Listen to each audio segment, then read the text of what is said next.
আমি সুভাষ বলছি। শৈলেশ দে, পর্ব 17। সবশেষে পাদ্রী সাহেব এলেন শান্তির ললিত বাণী শোনাতে। অন্তিম মুহূর্ত উপস্থিত। এ সময়ে যিশুর বাণী শোনাতে পারলে লোকটা ইহকালে না হোক, অন্তত পরকালে গিয়ে হয়তো কথচিৎ ব্রিটিশ ভক্ত ভালো ছেলে হতে পারে। সহসা কি শুনে বিনয়ের মুখের ওপর ঝুঁকে পড়লেন পাদ্রী সাহেব। বিকারের ঘোরে রুগী কি যেন বলছে বিড়বিড় করে, কিন্তু এ কি! তিরিং করে লাফিয়ে উঠে সভয়ে কয়েক পা পিছিয়ে গেলেন পাদ্রী সাহেব। কি সর্বনাশ! কাকে তিনি শান্তির ললিতবাণী শোনাবেন? রোগীকে? মৃত্যু পথযাত্রী রোগী যে উল্টে তাকে এক ভয়ঙ্কর শান্তির বাণী শোনাতে শুরু করেছেন বিকারের ঘোরে। এই সংজ্ঞাহীন অবস্থার মধ্যেও ক্রমাগত তিনি বলে চলেছেন, attention please, forward March, left right, left right, left charge, go forward. Bible বন্ধ করে পত্রপাঠ বিদায় নিলেন পাদ্রী সাহেব।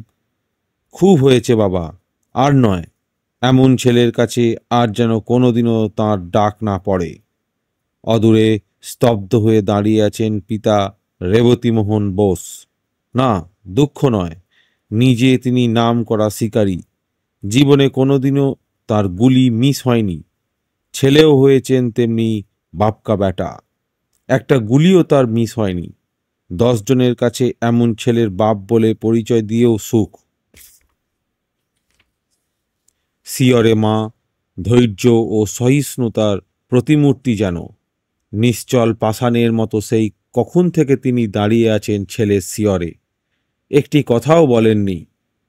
শুধু শেষ মুহূর্তে একবার ঝুঁকে পড়ে ছেলের মাথায় হাত রেখে আস্তে আস্তে ডাকলেন, আমি এসেছি খোকা, একবার চোখ মেলে তাকিয়ে দেখ বাবা, আমি যে তোকে দেখব বলেই এমন করে ছুটে এসেছি। আশ্চর্য, গত কদিনের মধ্যেও যার চেতনার কোনো লক্ষণ দেখা যায়নি, মায়ের এই ডাক শুনে এবার যেন তাঁর দেহটা বারেকের জন্য নড়ে উঠল। সারা মুখে আস্তে আস্তে ফুটে উঠল এক ঝলক প্রসন্ন হাসি। তারপর একটু একটু করে কখন হাতটা কপালের কাছে উঠে গেল স্যালুটের ভঙ্গিতে। নিজে তিনি ছিলেন স্বাধীনতার সৈনিক, তাই অন্তিমকালেও নিজের মাকে, জন্মভূমিকে, লক্ষ লক্ষ নির্যাতিত দেশবাসীকে সামরিক ভঙ্গিতে স্যালুট জানিয়ে গেলেন বীর সেনানীর মতো। মৃত্যুপথযাত্রী সন্তানের সঙ্গে পিতামাতার এই শেষ সাক্ষাৎকারের মর্মস্পর্শী বিবরণ পরদিনই প্রকাশিত হল বিভিন্ন সংবাদপত্রের পাতায়। মৃত্যুশয্যায় বিনয় বসু, জনক জননীর নিকট হইতে শেষ বিদায়। গতকল্য মেডিকেল কলেজ হাসপাতালে তদন্ত করিয়া জানা গিয়াছে যে বিনয়কৃষ্ণ বসু মরণাপন্ন। সে অচেতন অবস্থায় চক্ষু বুজিয়া রহিয়াছে। প্রধান প্রেসিডেন্সি ম্যাজিস্ট্রেটের অনুমতি লইয়া গতকল্য বিনয়ের বৃদ্ধ পিতা শ্রীযুক্ত রেবতীমোহন বোস, বৃদ্ধা মাতা এবং জ্যেষ্ঠ ভ্রাতা শ্রীযুক্ত বিজয়কৃষ্ণ বসু হাসপাতালে বিনয়কে দেখিতে যান। তাহারা বিনয় বিনয় বলিয়া বারংবার ডাকিতে থাকেন এবং কাঁদিতে থাকেন। বিনয় সাড়া দিতে সমর্থ হয় নাই। একবার মাত্র সে তাহার ডান হাতখানি উঠাইয়া কপালে ঠেকাইবার চেষ্টা করিয়াছিল। বোধহয় জনক জননীকে শেষ নমস্কার জানাইতেছিল। বৃদ্ধ পিতামাতার নিকট এই দৃশ্য অসহ্য হইল। তাহারা সাশ্রুলোচনে হাসপাতাল ত্যাগ করিলেন। বিনয় ঢাকা জেলার মুন্সিগঞ্জ মহকুমার রাউতভোগ গ্রামের শ্রীযুক্ত রেবতীমোহন বসুর পুত্র। সে ঢাকা মেডিকেল স্কুলের 4th বার্ষিক শ্রেণীর ছাত্র। সে ঢাকা মেডিকেল বোর্ডিংয়ে থাকিত। বিনয়ের 6টি ভাই আছে। বিনয়ের পিতামাতা ও দাদা জামশেদপুরে থাকেন। গতকল্য প্রাতে তাহারা বিনয়কে দেখিতে কলিকাতা আসিয়াছেন। আনন্দবাজার 12ই ডিসেম্বর 1930। তারপর এলো সেই কাল রাত্রি। সেই কাল রাত্রির কথা আজও অম্লান হয়ে আছে সংবাদপত্রের পাতায়। বিনয় বসুর পরলোক গমন। শনিবার প্রাত 6:30টার সময় মেডিকেল কলেজ হাসপাতালে বিনয়কৃষ্ণ বসুকে মৃত দেখা গিয়াছে। রাত্রিতে কখন তাহার মৃত্যু হইয়াছে তাহা জানা যায় নাই। ডেপুটি কমিশনার 9টার সময় সবটি দিবেন বলিয়াছিলেন বটে, কিন্তু দিতে দিতে রাত্রি 10টা হয়। বিনয়ের পিতা শ্রীযুক্ত রেবতীমোহন বসু এবং বিনয়ের অন্যান্য কতিপয় আত্মীয় স্বজন লাশ ঘরের নিকট প্রতীক্ষা করিতেছিল। সবটি তাহাদের হস্তে অর্পণ করা হইলে সবটিকে একখানা সুসজ্জিত খাটিয়ায় রাখা হয়। অতঃপর তাহারা খাটিয়াখানি লইয়া নিমতলা ঘাটের দিকে অগ্রসর হন। কতিপয় পুলিশ কর্মচারী এবং কয়েকজন লোক শবানুগমন করে। মাঝে মাঝে বন্দে মাতরম ধ্বনি হইতে থাকে। নিমতলা ঘাটে সবটি দাহ করা হইবে এ সংবাদ পূর্বেই সান্ধ্য সংবাদপত্র সমূহে প্রকাশিত হইয়াছিল। প্রবল শীত সত্ত্বেও বহু লোক নিমতলা ঘাটে সমবেত হয়। সবটি নিমতলা ঘাটে পৌঁছিলে সমবেত জনতা বন্দে মাতরম ধ্বনি করিয়া বিনয়ের শবদেহ বহু পুষ্পমাল্য প্রদান করেন। সর্বপাপহারিণী গঙ্গার জলে বিনয়ের দেহটাকে স্নান করানো হয় এবং যথা আচারে চিতায় ভস্মীভূত করা হয়। ভস্ম গঙ্গায় দিয়া বিনয়ের আত্মার শান্তি কামনা করিয়া বিনয়ের আত্মীয় স্বজন গৃহে ফেরেন। খবর শুনে শ্রদ্ধায় মাথা নোয়ালো গোটা বাংলাদেশ, গোটা ভারতবর্ষ। মাথা নোয়ালো কোটি কোটি নির্যাতিত নিপীড়িত মানুষ। হাজার হাজার লক্ষ লক্ষ কোটি কোটি কণ্ঠে জেগে উঠল মহাকবির সেই অমর বাণী, নিঃশেষ প্রাণ যে করিবে দান, ক্ষয় নাই তার ক্ষয় নাই। বিপ্লবীর মৃত্যু নেই, তার মহান আত্মত্যাগের মধ্য দিয়েই তিনি জাতির ইতিহাসে বেঁচে থাকেন চিরকাল। বিনয় বোস আজ সেই ইতিহাসের নায়ক। তাঁর মৃত্যু নেই, ক্ষয় নেই। পরদিন ভোরেই কি দেখে চমকে উঠলেন ট্রেগার্ট। মাত্র কদিন আগেই শহরের বুকে বড় বড় পোস্টার পড়েছিল, রক্তে আমার লেগেছে আজ সর্বনাশের নেশা। তারপর রাইটার্স বিল্ডিংয়ে ঘটে গেল এই অভাবনীয় রক্তক্ষয়ী সংগ্রাম।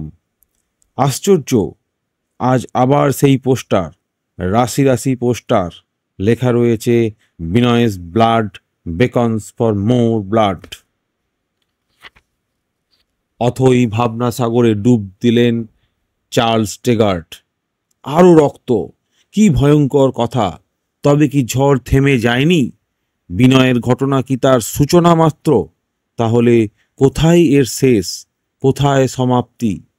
বাদল গত, তারপর একে একে 3 দিন কেটে গেছে, তবু পুলিশ তার মৃতদেহ ছেড়ে দিতে সম্মত নয়। আগে পরিচয় চাই, তারপর অন্য কথা। অবশ্য একেবারে যে কিছু জানা যায়নি তা নয়। বাদলের পকেটে বিএন দে নামাঙ্কিত একটি কার্ড পাওয়া গেছে। কে এই বিএন দে? কি তার পরিচয়? রহস্যের অবগুণ্ঠন খুলল দিন কয়েক বাদে। সংবাদপত্র থেকে তার বিবরণ এখানে তুলে দিচ্ছি। সিমসনের আততায়ী সুধীর গুপ্ত, আততায়ীর প্রকৃত নাম। রাইটার্স বিল্ডিংয়ে সিমসন সাহেবের হত্যাকাণ্ডের পর যে যুবকটি বিষ খাইয়া আত্মহত্যা করিয়াছিল তাহার নাম বিএন দে বলিয়া প্রকাশিত হইয়াছিল। এক্ষণে জানা গিয়াছে তাহার নাম শ্রীমান সুধীর গুপ্ত ওরফে বাদল। সে 56 নম্বর গৌরীবাড়ি লেনের ভবানী ইঞ্জিনিয়ারিং অ্যান্ড ট্রেডিং কোম্পানির শ্রীযুক্ত তরুণীকান্ত গুপ্তের ভ্রাতা, শ্রীযুক্ত অবনীকান্ত গুপ্তের পুত্র। অবনীবাবুর বাড়ি ছিল ঢাকা জেলার অন্তর্গত বিদগাঁও গ্রামে। পদ্মায় বাড়ি ভাঙিয়া যাওয়ায় সম্প্রতি ঢাকা জেলার টঙ্গীবাড়ি থানার অন্তর্গত শিমুলিয়া গ্রামে বাস করিতেছেন। তরুণীবাবু মৃতদেহ শনাক্ত করিয়াছেন সুধীরের পিতৃব্য শ্রীযুক্ত নগেন্দ্রনাথ গুপ্ত এবং ধরণী গুপ্ত মুরারিপুকুর বোমার মামলায় দণ্ডিত হইয়াছিলেন। সুধীরের আত্মীয় স্বজন তাহার মৃতদেহ সৎকারের জন্য পুলিশ কমিশনারের নিকট অনুমতি প্রার্থনা করেন। পুলিশ কমিশনার রাত্রি 10 ঘটিকার পর মৃতদেহ সব ব্যবচ্ছেদগার হইতে লইয়া যাইবার অনুমতি প্রদান করেন। তদনুসারে তাহার মৃতদেহ রাত্রি 10 ঘটিকার পর নিমতলা শ্মশানঘাটে লইয়া যাওয়া হয়। রাস্তার মোড়ে মোড়ে পুলিশ প্রহরী সার্জেন্ট মোতায়েন করা হইয়াছিল। সবাধার পুষ্পাদি দ্বারা সজ্জিত করা হইয়াছিল। অনেক মহিলাও অন্ত্যেষ্টিক্রিয়ার সময় উপস্থিত ছিলেন। তথায় রাত্রি 11:15টার সময় বন্দে মাতরম ধ্বনির মাধ্যমে তাহার মৃতদেহে অগ্নি সম্প্রদান করা হয়। সিমসন হত্যাকাণ্ডে লিপ্ত বিনয় কৃষ্ণ বসুর বাড়ি ঢাকা জেলার রাউতভোগ গ্রামে, দীনেশের বাড়ি যশোলং এবং সুধীরের বাড়ি শিমুলিয়া, এই 3টি গ্রাম পাশাপাশি অবস্থিত। আনন্দবাজার, 16 ডিসেম্বর 1930। দীনেশের অবস্থা তখন ভালোর দিকে। শুয়ে শুয়ে সবই তিনি দেখলেন অপলক দৃষ্টিতে তাকিয়ে। বাদল আগেই চলে গেছে, আজ বিনয় দাও চলে গেলেন। নির্বান্ধব পৃথিবীতে এবার পড়ে রইল সে একা। কোনো দুঃখ নেই, সঙ্গীরা সবাই চলে গেছে একে একে, তাকেও একদিন যেতে হবে এমনি করেই। তার জন্য দুঃখ কিসের, কিসের ক্ষোভ, এ তো জানা কথাই। দুঃখ পেলেন ইংরেজ সরকার। আহা, কি আফসোস, হাতের নাগালে এসেও কিনা দুজন এমনি করে সটকে পড়ল। এ দুঃখ যে জীবনেও কোনোদিন যাবে না। যাক, এখনো একজন অবশিষ্ট আছে, ওর ওপর কড়া নজর রাখতে হবে। কাউকে কাছে ঘেঁষতে দেয়া যাবে না, কাউকে দেখতে দেয়া যাবে না, শুধু ডাক্তার আর নার্স। অতি কষ্টে দেখা করার অনুমতি পেলেন দীনেশের দাদা জ্যোতিষ গুপ্ত। নসু যে তার বড় আদরের, তার এই অবস্থায় তিনি দূরে থাকবেন কি করে? দাদাকে দেখেই দীনেশের সারা মুখে ফুটে উঠল এক ঝলক প্রসন্ন হাসি। মা কেমন আছেন? আর বৌদি, খুকুদির খবর কি? আমার জন্য চিন্তা করতে মানা করবেন, আমি খুব ভালো আছি। সত্যি দীনেশ ভালো হয়ে উঠলেন একটু একটু করে। এ ব্যাপারে ডাক্তার ও নার্সদের ভূমিকা ছিল অসাধারণ। ধৈর্য দিয়ে, সহানুভূতি দিয়ে, সাহচর্য দিয়ে সেদিন দীনেশকে সুস্থ করে তোলার ব্যাপারে তাদের চেষ্টার এতটুকুও ত্রুটি ছিল না। এ প্রসঙ্গে একজন বিদেশিনী নার্সের কথা আজও স্মরণীয় হয়ে আছে ইতিহাসের পাতায়। হোক বিদেশিনী, তবু তিনি নারী। তাই অজ্ঞাতেই বুঝি দুরন্ত দুঃসাহসী এই দামাল ছেলেটির জন্য স্নেহ ও মমতায় মন তাঁর ভরে উঠেছিল কানায় কানায়। কোনো প্রত্যাশা নয়, কোনো দাবি নয়, শুধু দূর থেকে বন্দিকে এক পলক চোখের দেখা মাত্র। এইটুকু ছাড়া সেদিন আর বুঝি কিছুই কাম্য ছিল না তাঁর।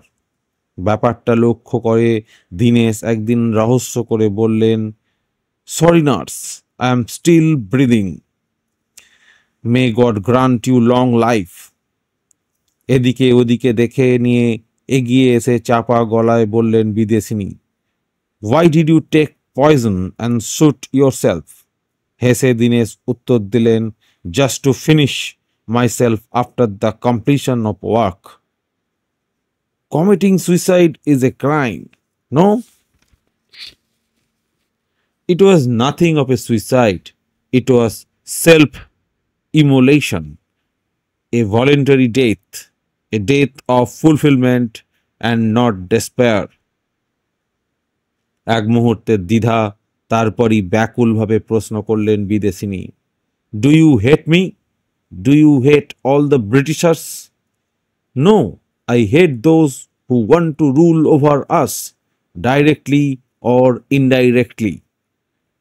Wish you long life. Good night, babe boy. কথাটা বলে ত্রস্তে পালিয়ে গেলেন বিদেশিনী। বাইরে যেন কার পায়ের শব্দ, কে যেন এই দিকেই আসছে একটু একটু করে। প্রাণ প্রাচুর্যে ভরপুর এই রাজদ্রোহীকে প্রকাশ্যে সহানুভূতি জানানোর অধিকার তার কোথায়? তিনি যে শাসক সম্প্রদায়েরই একজন।